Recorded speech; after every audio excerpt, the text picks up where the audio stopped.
ยิงไก่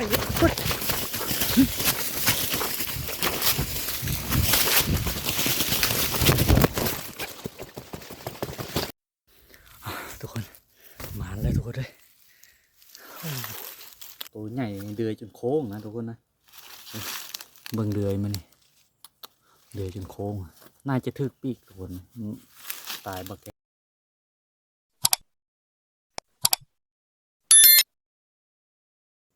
กัดทักทายสบายดีเลยสวัสดีทุกคนมันบักแก้วออกมายามกัดเนาะใส่กับอยู่ต้นไห้นี่จะไปเจ้าไก่ป่าทุกคนนะเพราะว่าไก่ป่าคันสูงนี่แถวแก้มท้องนาเดี๋ยวบักแก้วจะไปจอบมึงเนาะรอรุ่นรับชมกันว่าสิมาแล้วทุกคนใส่เรียบร้อยแล้วทุกคนเดี๋ยวจะไปยามทางกันเนาะ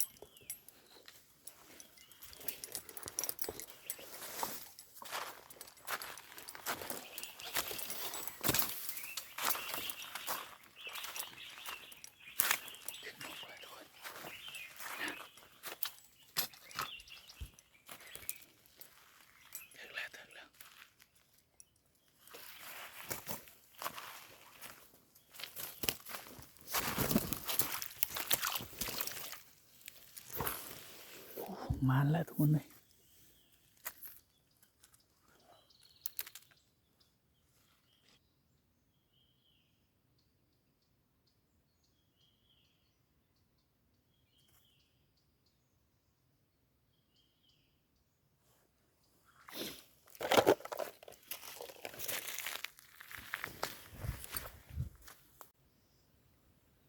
2 แต้มทุกคนเลย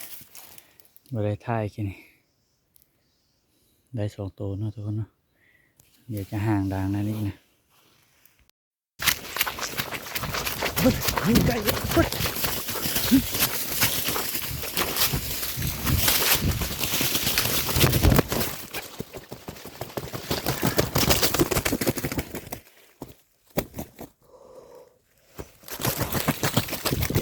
ยบร้อยทุกคน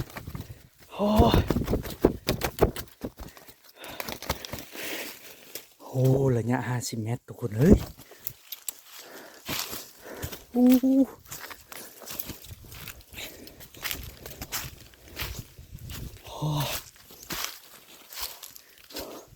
โอ้ถึกใส่นะทุกคนยิงไก่ขนาดนะ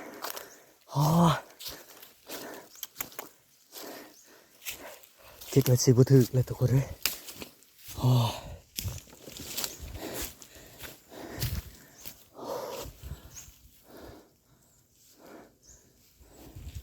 มันยืนอยู่นะทุกคน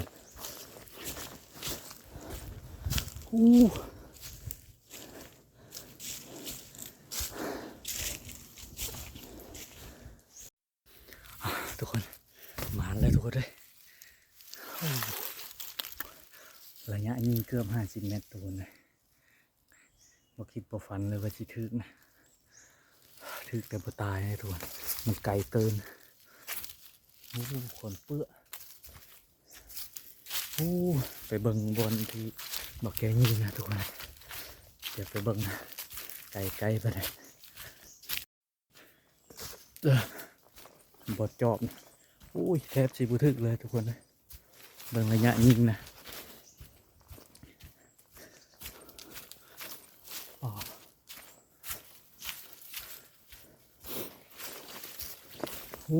ไก่เยอะทุกคนเลยเฮ้ยยิงไปไก่อยู่ปุ๊บมาบัดได้ไกลเลยทุกคนปึ้งเข้าไป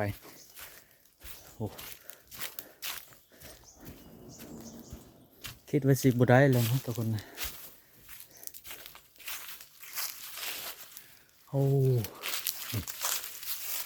เห็นบ่ไม้เนี่ยลูกปืนผ้าไม้นี่ไปเลยทุกคนเลยพอไม้ก็พูนโคตรไกลเลยสังเกตเบอร์ความใหญ่ปาโตเดือยจุดโค้งทุกคนเอ้ย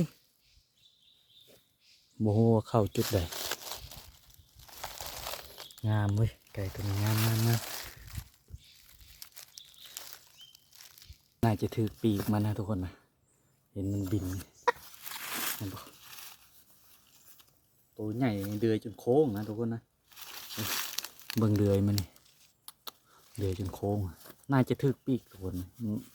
ตายบักแกไล่มันชิออกท้องหน้าพุ่นโอ้ระยะ50 เมตร60 เมตรคิดไว้สิบุทึกเลยยิงไกลเกินนะทุกคนยิงไกลพุทธคิดไว้สิบุทึกเลยนี่ได้ตัวเป็นๆเลยแบบนี้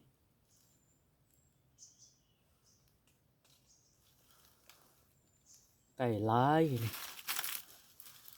ระดับ10-20ตัวทุกคนนะมาแล้วได้ตัวเป็นๆเลยกูว่ะ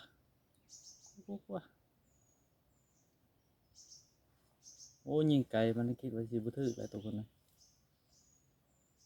เพิ่นนี่แหละขันได้ไก่ต่อแล้วมันทุกคนนะตัวเป็นมันเนี่ยเอาไว้เฮ็ดไก่ต่อนะทุกคนนะเอามือเลี้ยงไว้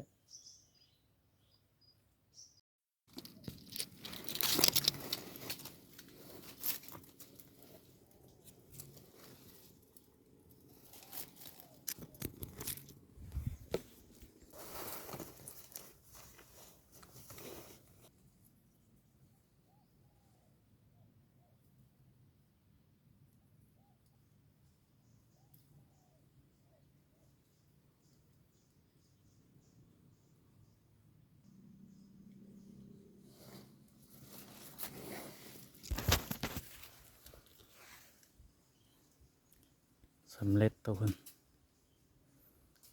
ว่าแกจะเอามากล้วยนะใส่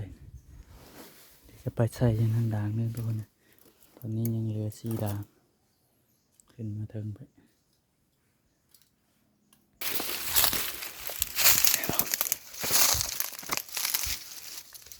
ถึกกระเล่นแล้วทุกคนนะถึกแล้ว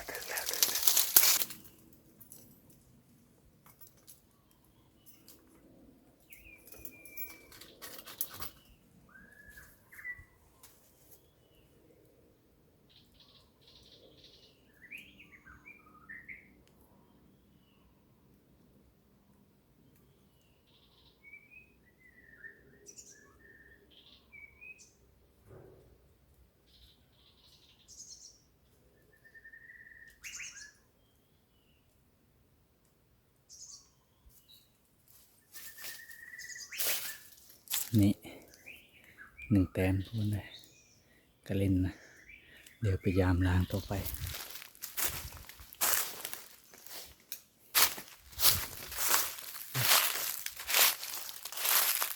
เดี๋ยวล้างทุกคนล้างนี้